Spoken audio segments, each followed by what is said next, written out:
Welcome to our Soul Sister Sync video number 4. We are very excited to be here with you today, and we are going to talk to you today about the dynamics of coaching. So Arti and I are both coaches. We'll give you a brief background on that in a second. And as coaches, we also work a lot on our own self-development. So we ourselves work with coaches too as a client. And we have, through our own journeys, noticed amazing things that coaches do to help us on our journeys, but also some patterns of behavior some coaches may fall into, which can be a little bit off-putting and may even derail you a little bit. So we're here today to make you aware of some of those things. Yeah. So I'm Arti. I'm a life coach and hypnotherapist, and I also do some counselling work with children. I work with people with stress and anxiety, and I give workshops as well. And I've noticed that when people are starting off on a coaching or counselling journey, they're not really sure what they're looking for, which is fair enough. It's very new. So we thought we'd put this video on today to show you what coaching is and isn't, and things a coach can say which should ring alarm bells for you. Yes. So I am Shaimi Jindi. I am a love and relationship coach and super passionate about all matters of the heart. And because I am so passionate about that, I also undergo a lot of self-development about my own matters of the heart. And I've noticed sometimes with coaches, what can happen is that they will fall into a pattern of guiding you according to what they feel is best. So this can be really, really dangerous, because what it means is that the coach is using their own paradigm of what the world looks like, maybe their own experience, their own belief system to guide you. But that's no good to you, because you're a completely unique individual. There's nobody like you in the whole universe, and you are going to rock the world on your own terms. And the coach is there to guide you to rock the world on your terms. And that means exploring what that means for you and achieving your vision your way. So even if the coach has achieved your vision, let's say your vision is to earn £1 million a year, let's say the coach is earning £1 million a year, that's fine, but you're going to earn it a completely different way, and the way that is true for you. So it's important for the coach to do that with you and not say, well, this is what I did, so you need to be doing it this way. Yeah. If you want someone to give you advice, and you do want someone to, I don't know, tell you how to improve your karate or how to start a business, and you want that advice rather than that coaching relationship, then what you need is a mentor. Mm-hmm. A coach is there to help you explore your inner world, how you function, and therefore how you can overcome your own limitations, what goals you want to set for yourself.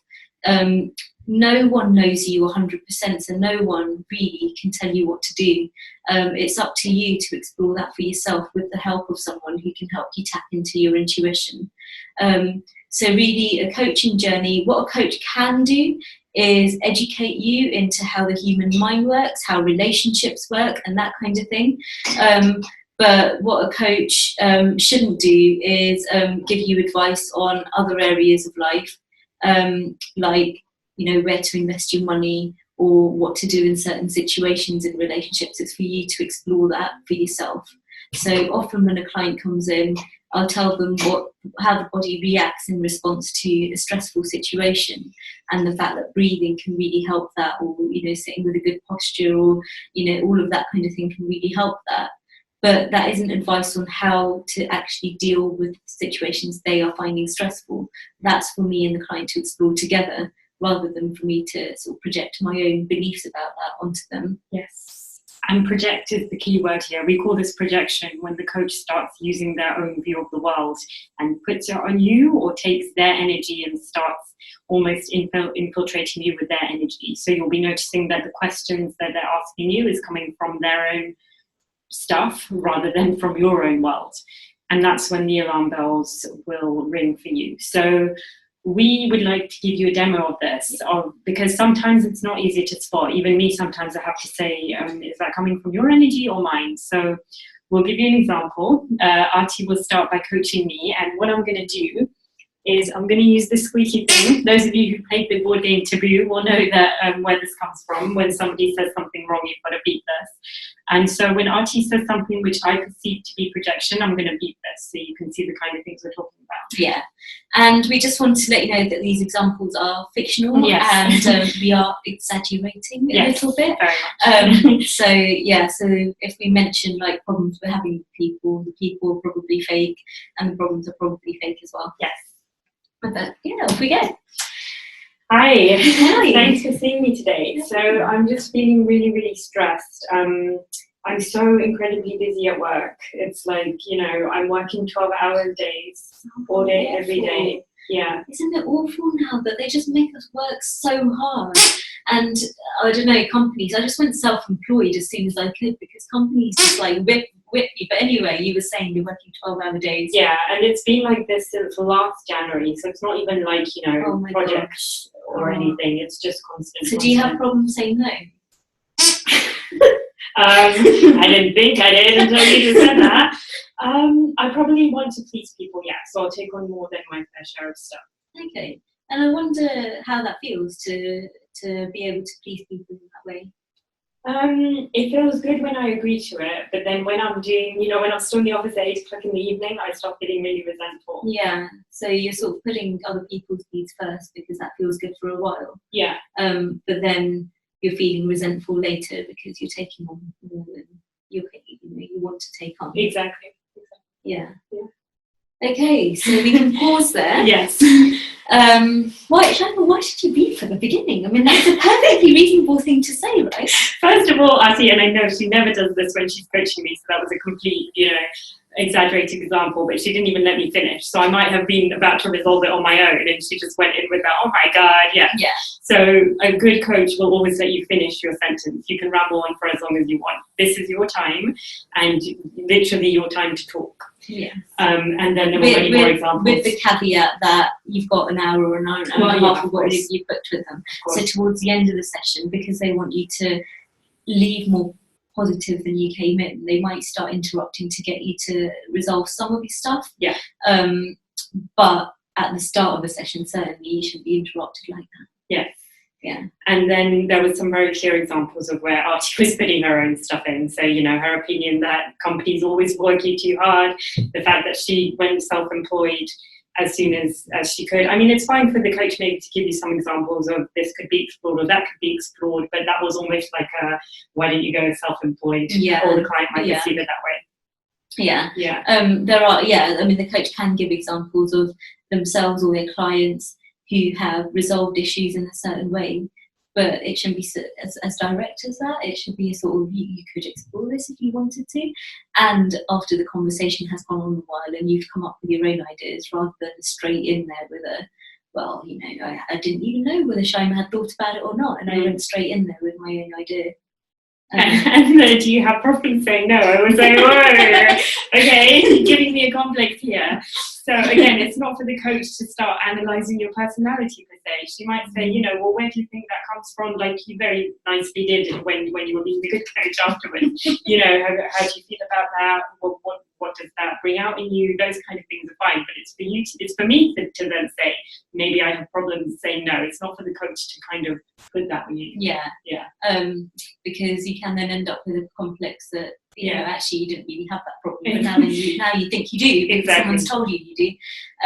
So I mean, I did exaggerate those examples at the beginning, and they were very quick and fast. But just watch out for little things like that, where someone's giving you a label based on something very brief you've said, or where someone's interrupting you and you don't feel like you get to talk, or when someone's got a very specific view of life that you don't have yourself. Yeah.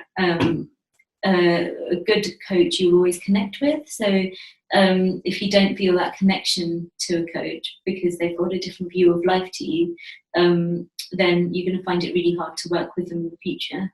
Yes. Okay, so we will swap. So Archie will present me with an issue. Okay, so Shaima, I just get really angry all the time. Like I just feel, I don't know, just frustrated, irritated all the time. I'm feeling some of your anger right now too. Yeah. I feel angry now. Yeah. Like, that makes me angry that you said that. Really? Yeah. I wasn't trying to piss you off or anything. Okay. Do people say innocent stuff to piss you off? No, I don't know. I think they're just really stupid about things. Okay. Do people tell you you're quite sensitive? No, not really. Okay. So where do you think this anger might be coming from? Is it in response to certain triggers? Yeah, every time I get on the train, everyone's like left their bags on their seats, and we can't sit down, and it's just completely ridiculous. Like, they're just not thinking about us at all. But does that annoy you? That doesn't annoy me at all. Really? No, it happens every morning. Oh my gosh, it's so annoying. And then like the guy blows his whistle before we're even on the train, and that panics me. But we could sit down if people. So when does the anger start, would you say, after you first wake up? When do you first feel that? When I'm trying to get on the train. Okay. And I can't because they've put their bags on their seats. Okay. Do you think the travel itself is a trigger, or is it something else? I think it's the travel. I think people are just being inconsiderate. Yeah. Okay, so we can pause there. Okay, good. So towards the end, there were some good questions, and we were about to explore where the origins of the anger had come from. Mm-hmm. But before that, there was a lot of a coach going, "Oh, I think I can feel that anger coming off you." And actually, it's a really good point, because I've had coaches where I walked into the room and they said, "Oh, I feel that you blah blah blah blah blah," and it's so annoying. Some people are intuitive and they can feel what other people are feeling, but that's their business. Yeah. You know, it's not for them to kind of tell you what you're feeling. It's so irritating. The biggest thing I needed to learn from my coaching journey was to express how I felt. So it's not helpful for me if someone else expresses that for me. Yes. Especially if it's not accurate. And then I'm going, oh, but do I feel that? Well, I didn't even know I felt that. Maybe I do. And you start doubting yourself. Yeah. If one of the things you're exploring in coaching and counselling is being able to be in touch and in tune with your own feelings, it's not helpful for someone to be telling you how you're feeling. Yeah. Or what they're picking up off you. Yeah. And to tell Archie, well, the bags on seats thing doesn't annoy me is very unhelpful, because we all have our own triggers, we all have our own stuff that is or isn't going to annoy. So it's not for me to start putting that on you and almost like make it that you're wrong to be annoyed with that. You know, you're allowed to feel whatever you feel, and the coach should allow you to do that. Yeah, exactly. Because there'll be stuff that annoys Shaima that doesn't annoy me. Yeah. And so there's no judgment there. It's just one of those things. Yeah. Okay. Should we do another one? One more example? Yeah. Okay, cool. I quite like these examples. Yeah. So one of my dreams is to work for Hollywood as a camera director. Oh, wow. Yeah, but I'm really paranoid about moving to the US, and I want to stay here. Okay. So I was hoping you could talk me through that. So you want to live here but work in Hollywood? Yes. Okay. So how? So what were you thinking about? You know, how you'd be able to manage a career in Hollywood while you're working in the UK? Well, I haven't explored it, but a lot of the films I've been watching lately have been based in London. So I wonder if they have a base somewhere in London I could work at. Okay. Yeah. And what skill could you bring maybe to the Hollywood industry? I love being creative. So even when I see films in the cinema, I'm like, ooh, I wonder if they thought of this, or I wonder if they thought of that. So I would love that. Oh, wow. Yeah. And have you looked into like whether there is a London base, or you know, what skills you need to work there or anything like that? No, I haven't. We're talking it through now. I really want to go into that. Yeah. Okay. And then in the rest of the session, we could explore ways in which Shaima could do that. Yeah. Like, you beat a couple of times, so I was wondering why. So it wasn't so much what Archie said; it was more her expression. So the sort of eye rolling and the okay. That's not really a very helpful demeanor. So, you know, what you said, I think was fine. You know, okay, so you want to work here, you want to live here but work for Hollywood. That's a perfectly fine question. But you want to live here but work in Hollywood. Do you see what we mean? It's the way it was said that was a bit off-putting. And my whole body language, my whole tone of voice was like saying what a stupid idea, or how did it, you know, and that's not for a coach to judge. Like, I've had a 5-second conversation with Shaima. How do I know it's a stupid idea? You know, having that conversation, and if it is a dream of Shaima's, exploring why. Oh, how would you feel once you were there? Oh, is there anything else that could bring those feelings up? So sort of coaching conversation I read about was about someone who wanted to be a doctor because they wanted to help people, but they couldn't get the grades. And so the coach was like, oh, well, how does it feel to help people? Are there any other ways you could help people? And the person came out with a whole host of other ways they could help people, but with the grades they had. So it's that kind of conversation rather than well, if you can't get the grades, then, sort of, what skills do you have in that? So it's exploring why you want your goal and how you can get there. You always want a goal because of the feeling you'll get there. Yes. So what else can get you the feeling? Yes, indeed. Yeah. Do we want to do any more? That's probably enough, isn't it? That's enough. Yeah. Okay. If you do have any more questions about things that are or are not projection, then do feel free to shout, because sometimes it's quite a fine line. So Artie and I practice coaching on each other a lot, and I have to be very careful I don't ask Artie any leading questions. So would it feel good if this happened? Instead, I should be saying, how would it feel if this happened? So sometimes it's a fine line. Yeah. And it's always harder with friends as well. You do sometimes want to jump in with your own, and especially when a coach gets to know you a little bit, it can become a little bit more tricky, because it's like, well, remember when you did this way, and you did, and so make sure you're thinking about your coaching relationship with someone and whether it's still serving you. Yes. And don't be scared to give feedback to your coach as well. So if you feel like they're projecting already on your first meeting with them, then that's probably a bad sign. But if you've been working with someone a while, then feel free to discuss, hey, I think, when you said XYZ, it felt like you were putting your own ideas on me, because that very conversation will be very healing in itself. The coach, if it's a good coach, will accept the feedback and will learn from that. But also, you could maybe explore what that brings up for you as well, and who that reminded you of, and what, and the strength that it took to bring that to the coach. Yeah. You go to coaches with problems you've had for quite a long time in your life, and you have to be very open with them and open to helping them, letting them help you. So the strength it takes to then tell someone, oh, actually, that thing you said made me uncomfortable, will help you in your other relationships as well. Yes.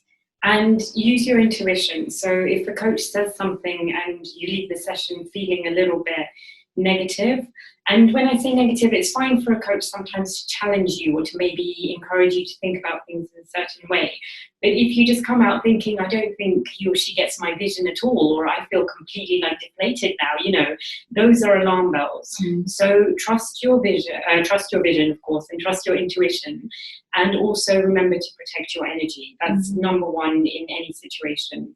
And like Artie says, a good coach will help you with that. So even if you have a blip, when you bring it up, you should feel from then on like your energy is protected, because coaching should be a very safe space for you. Yeah. And your coach, like Shamima said, will challenge you. That's the whole point. Yeah. If you wanted a conversation where someone was telling you you're right all the time, then go and talk to a friend. The coach is there to challenge you, to show you different ways of thinking. So the conversation should be challenging, but like Shamima said, shouldn't deflate you or make you feel worse about yourself. Yeah. Or worse about what you want. Or worse about what you want. Yeah.